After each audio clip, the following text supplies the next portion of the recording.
Welcome to Hilary Emmanuel Ministries, where faith meets power, purity and prosperity, and breakthroughs are born. At Diadem, we equip you with bold prayers, life-transforming teachings, and spiritual strategies to overcome every challenge life throws your way. Join us as we dive into God's Word, experience His presence like never before, and walk in His purpose for our lives. If you're in London, we invite you to fellowship with us in person at Diadem, 4 Pegamoid Road, N18 2NG. Don't forget to subscribe now and let's grow in faith together. We have prayed great prayers in this program, and naturally what should follow is a very great rain. What should follow naturally is a deluge. And in fairness, actually, sometimes you have even seen the rain. I know you've seen the blessings afar off. You've seen the explosion coming. You've seen the promises of God manifesting. The whole expectations in the dream, the whole thing you have been expecting, you see them, and our expectation is that they will begin to manifest. That like rain, they begin to fall upon us. And sometimes, brethren, we need to take a step further. I know we have prayed. I know we have done a lot of things. But sometimes we need to go a little bit further than that. We need to touch some other things. We need to address a few other things more than just the prayers alone. And we are going to see how the Word of God instructs us to deal with such situation. We want to force some things into action. The rain we have been seeing, the blessings the Lord has been showing us, all the promises of God, we want to go into prayers today and force them to fall upon us. And that's why I'm talking to you on what I call forcing the overdue rains to fall. Many of the rains and the blessings we're expecting, they are long overdue. And it is time for them to begin to fall. James chapter 5, look at verse 7. James chapter 5 verse 7, he says, be patient, and thank God we have been patient. We have been patient for so many years. Say, be patient, therefore. We have been patient praying for 40 days. Be patient, therefore, brethren, unto the coming of the Lord. Behold, the husbandman, that is the farmer, that is the person that is laboring and sowing and toiling, just like we have been planting and toiling all these days. He says, such a husbandman waiting for the precious fruit of the earth. And how is the earth going to bring fruit? What are the things that will help the earth to bring fruit? What are the things that will push the earth to produce fruit? He said, while the husbandman is waiting for the earth to bring forth fruit, till he receive the early and later rain. So you now see that the hope of the husbandman to get any fruit from his labor, from his toiling all through the year, the hope of the husbandman to get any blessing depends on the rain, the later and the early rain. So if anything, therefore, we hold that rain, if anything, therefore, we block that rain and will not allow that rain to fall, the hope of the husbandman has been dashed. The expectation of the husbandman has been frustrated. And that's why if you look at James, he deliberately packaged this message like this. He said that we should wait patiently. That's fine. We have been patient. He said that he now brought the husbandman, the farmer, the laborer that toil, that cultivates, that is not lazy, that has done all the work he needs to do. Brethren, we have done what we're supposed to do. We have prayed. We have cried. We have done everything like the husbandman.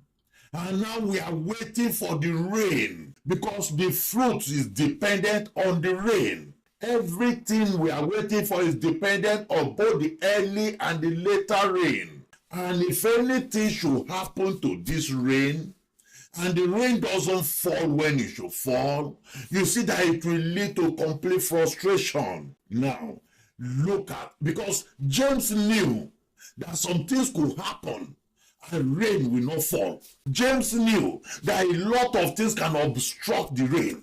He knew so many things can block the rain from falling. And look at what he recommended. Look at what James recommended. Look at what he said we should do. In case the rain we are expecting is delaying, is tarrying, is not falling the way we want. Look at verse 17. He gave us a scriptural example. He pointed to a saint of God like us in the scripture. He said, do you remember Elijah? Do you remember Elias? He says a man of like passion, subject to like passion as we are. He says a human being like us. And he's a child of God like us. And he's a saint of God like us. And look at what he said. He said he prayed earnestly, deliberately. Earnestly. What does earnestly mean? It means that he prayed normally, he prayed gently, he prayed patiently, he now turned it to earnestly. Why did he have to pray earnestly? Because he has to now force some things. Things he has been praying about gently, they seem not to be responding. So he has to introduce earnest prayer, which means forceful prayer. He forced things into existence. Let's see what he said he did. He said that he prayed earnestly that it might not rain. He doesn't want to rain. He stopped rain. And he prayed earnestly. And the Bible said, and it rained not on the earth by the space of 3 years and 6 months. For 3 years and 6 months. And you know, brethren, all the people that needed rain that period in Israel, all the people that depended on rain, all the destiny that have been waiting for rain, all of them were frustrated for 3.5 years. All of them were suspended and they were there hanging, waiting for that 3.5 years. No person had that authority and power to challenge that thing he did and to undo it and to force the rain to fall. Who knows? If our enemies also have attacked the rain, who knows? If somebody that has some capabilities have blocked the rain, and the rain is not falling for 1 year, for 3 years, for 3.5 years, for 6 years, for 10 years, refusing the rain to fall. Look at what happened in verse 18. And he said he prayed again. How will he pray again? The same earnestly. In fact, that one, the Bible now gave us insight. How he prayed, the posture he took, and how long he took, and how he prayed fervently and refused to give up. I was sending the messenger saying, go and check again, go and check again. Until the 7th time, he said he saw a cloud arise like a man's hand. So you now see how earnest that is. He said he prayed again, and the heaven gave rain. This is what we want to do today. He really, literally forced heaven to give rain. He forced the rain to fall. And the earth, what happened to the earth? Brought forth her fruit. 3.5 years, the earth has been stagnant. The earth cannot produce any fruit. The earth cannot, listen, our lives on earth depend on water. Our lives on earth depend on rain. Everything created needs rain to survive and to be fruitful and to produce anything. If you stop the rain and stop the water, that's the end. Everything will die off. Everything will die off. And so that's why you see that each time God wants to talk to you about blessing, about fruitfulness, about increase, he will begin to show you rain in the dream. He will begin to show you rain. Sometimes the message could be, pray for rain. Sometimes the message could be, rain is falling already. Sometimes the message could be, don't worry, the rain will fall. So there's different reasons. He's showing you rain in the dream. And do you know that our God expects us to know how to force expected rains to fall? This thing Elijah practiced is scriptural, is biblical, and is according to the will of God. And God wants his children that operate his spirit, that operate his power, to be able to have force rains to fall, force blessings to fall upon them. Look at the way he was telling Job. In Job 38, look at verse 33. I've taught you this before. Job 38 verse 33. He said, knowest thou the ordinances of heaven? He said, Job, do you know how things work in heaven? Do you know the laws of heaven? Do you know the ordinances, the rules, how things operate in heaven? He said you need insight to it. You need insight to it. That is the insight to understand the laws that hold everything in heaven. What is the law that controls the cloud? What is the law that controls rain and wind? What is the law that controls sun and shine and all those things? There are ordinances of heaven that rule all those things. And that's what he was asking Job. He said, Job, do you know those ordinances? It's good for you to know those ordinances. It's good for you to ask and get insight into those ordinances. Because one, if you know the ordinances of heaven, you know which button to press and rain will begin to fall. You know which law to touch in heaven, the ordinance to touch in heaven, by prayer, by command, by authority, by dominion. You know which ordinance to touch in heaven and rain will begin to fall. He said, Job, these are the things I want you to know. Do you know that's what Elijah touched, brethren? That's the ordinance of heaven. He touched a button and the rain stopped and he went away. And no person can come back to touch that button again. And when he was happy and God said, go and undo it, he came back again and touched that button and the rain started to fall. That's the ordinance of heaven. That's the ordinance of rain. The ordinance of cloud. He said, do you know about that ordinance, Job? Do you know? He said, now look at the question he was asking. He said, canst thou set the dominion of that ordinance on earth? He said, Job, I want you to learn the ordinance of heaven. Not just to know it by head.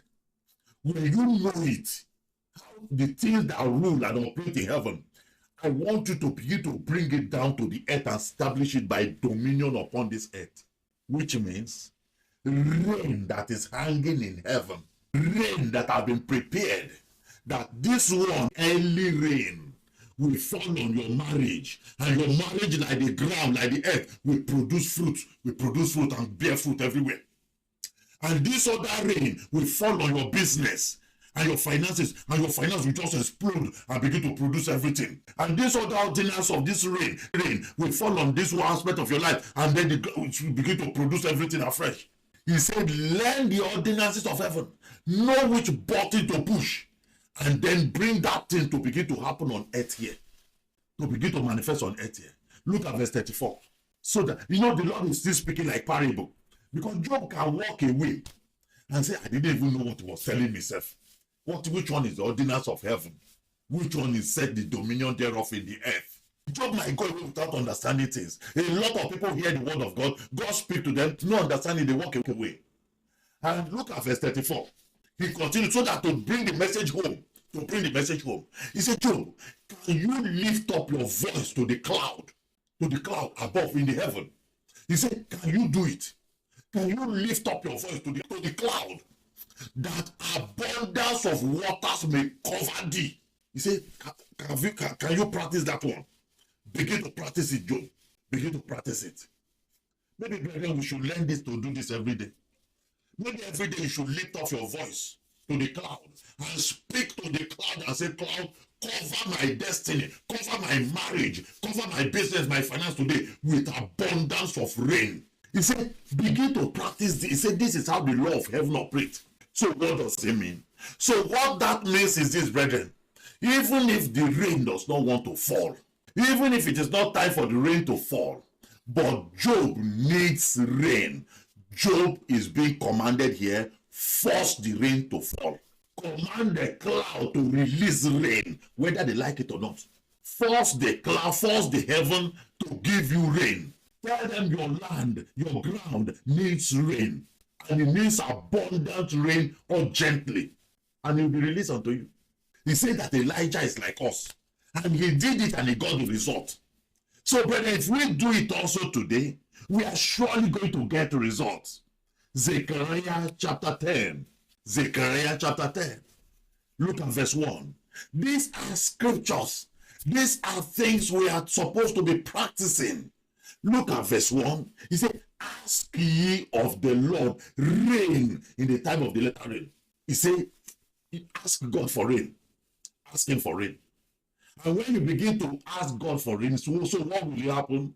He said, so the Lord shall make bright clouds and give them showers of rain to everyone grass in the field. But somebody has to ask. Somebody has to ask. What if everybody say, well, if the Lord like, it may rain will fall, it's not in my power. And nobody asks. Definitely you will now see that there will be no rain. Because the Lord will think that you don't need the rain. The Lord will think that, well, they are not in the urgent sort of any, they don't have any need of rain.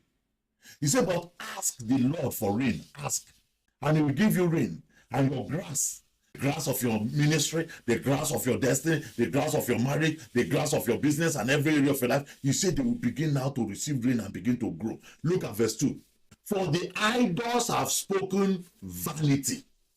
You know, I've seen darkness try to bring rain. They call them the rainmakers. I've seen children of God, herbalists, sorcerers, diviners, try to bring rain. And the diviners have seen a lie and have told false dreams. They comfort in vain. Therefore, they went their way as a flock. They were troubled because there was no shepherd. So you now see that sometimes you see that darkness try to imitate these things. Darkness try to practice these things to bring rain. And of course, they will bring rain upon themselves, upon what they are doing. Ezekiel 34. Look at verse 26. Verse 26. And I will make them and the places round about my hill a blessing. So you see, the plan of God is to make us, his own children that serve him, is to make us a blessing. And you know, how is he going to make us a blessing? How are we going to turn to blessings? Look at how he said he will do it. And I will cause the shower to come down in its season.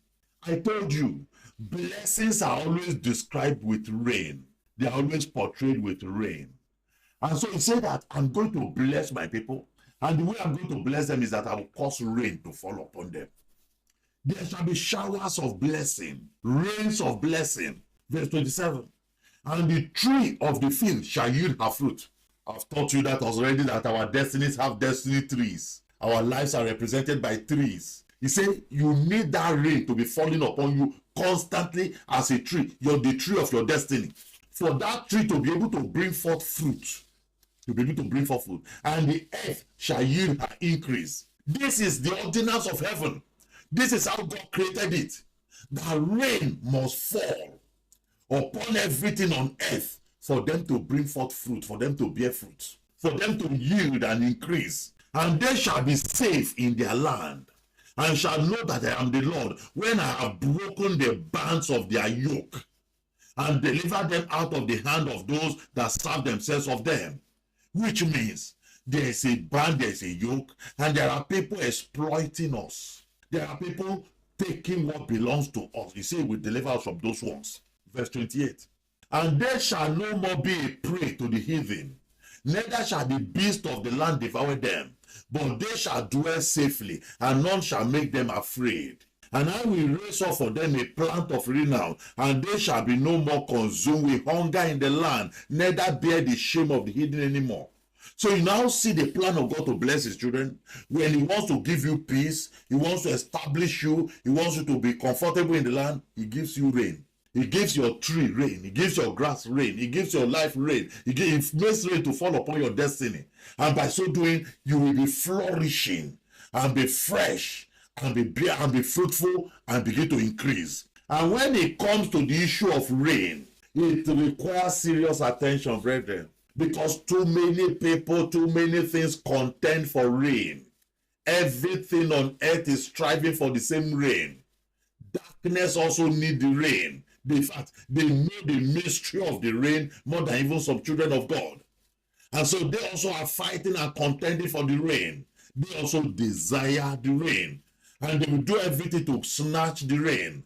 And in fact, the Lord recommends we should approach the issue of rain. And it's not a thing we approach lazily. You see the way Elijah went about it. To stop a rain requires real energy. To bring a rain down requires real effort. So that's why I say you have to force it to fall.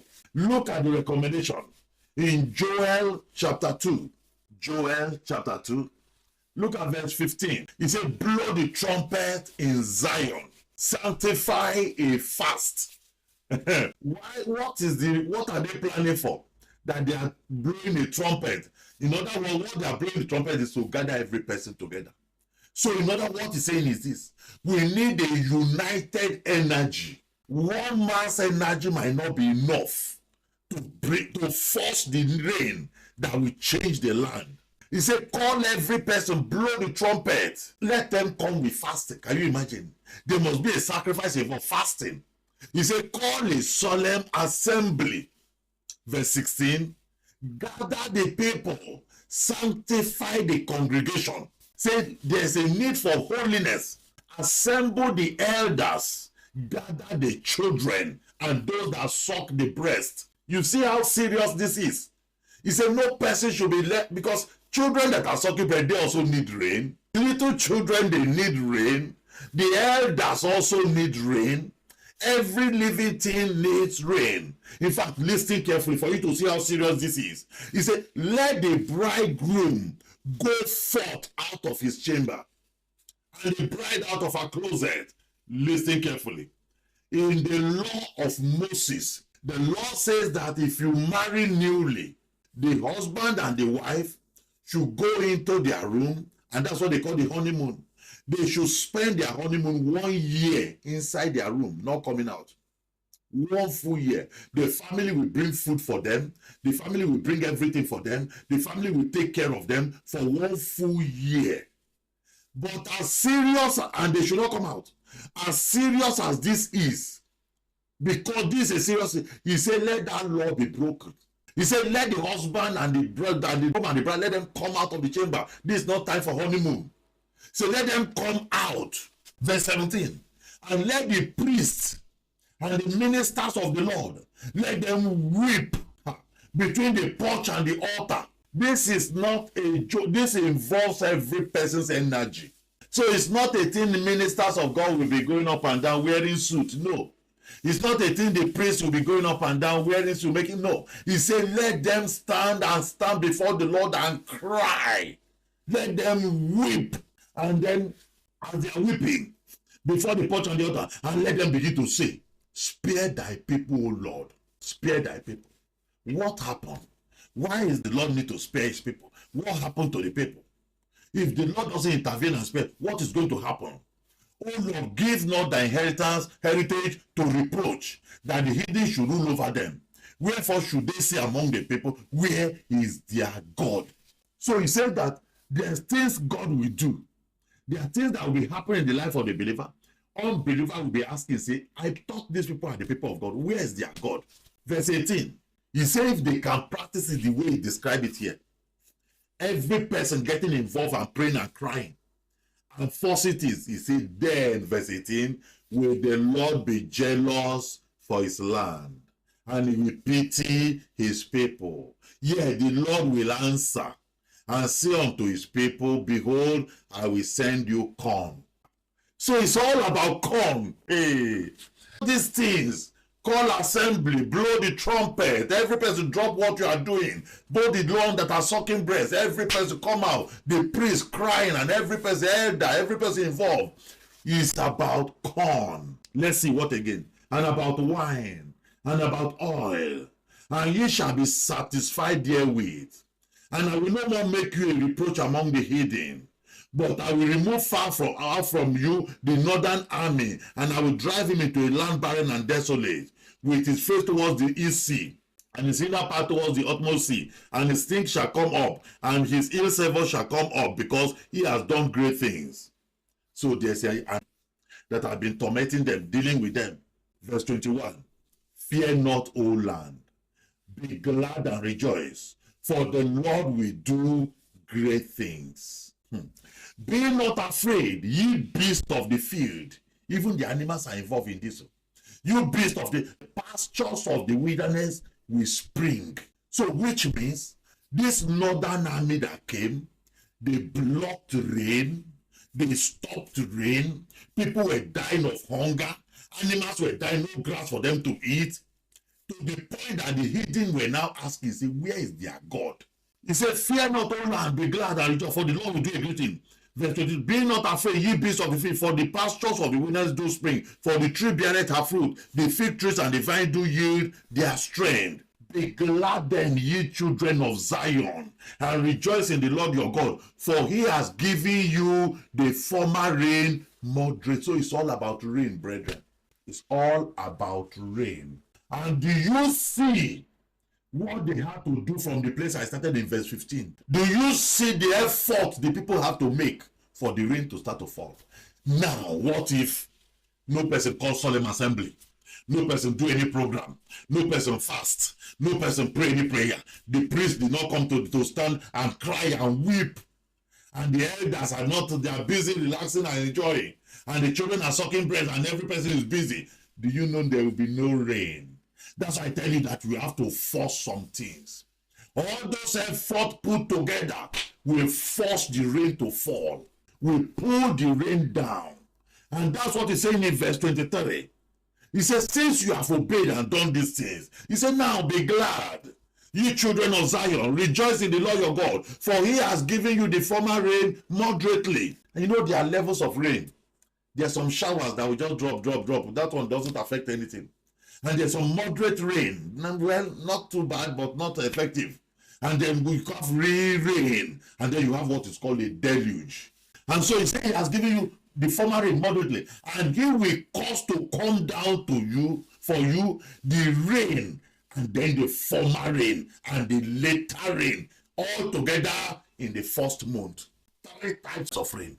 He said we cause to come upon you the rain, the former rain, the later rain, all in the first month. Which means this northern army that came blocked every kind of rain from falling.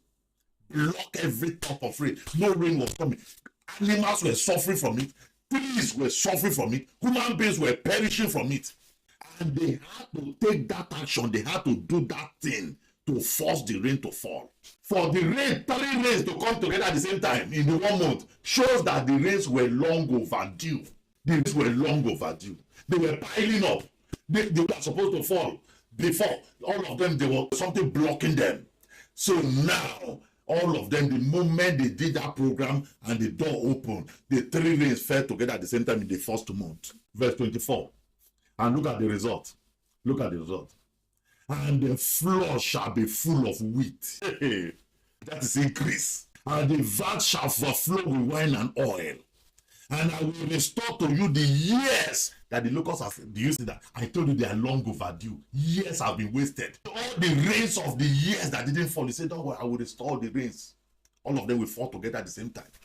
All the years that the locusts have eaten, that the cankerworm and the caterpillar, these are enemies of the rain. These are forces. These are not just ordinary caterpillar and all those things. These are forces that block the rain from coming. And it was their prayer that is changing all these things. So, is that program they did, and the priest went and stayed between the porch and the altar, and they were weeping. These are the things that change all these things. They literally forced the rain to fall.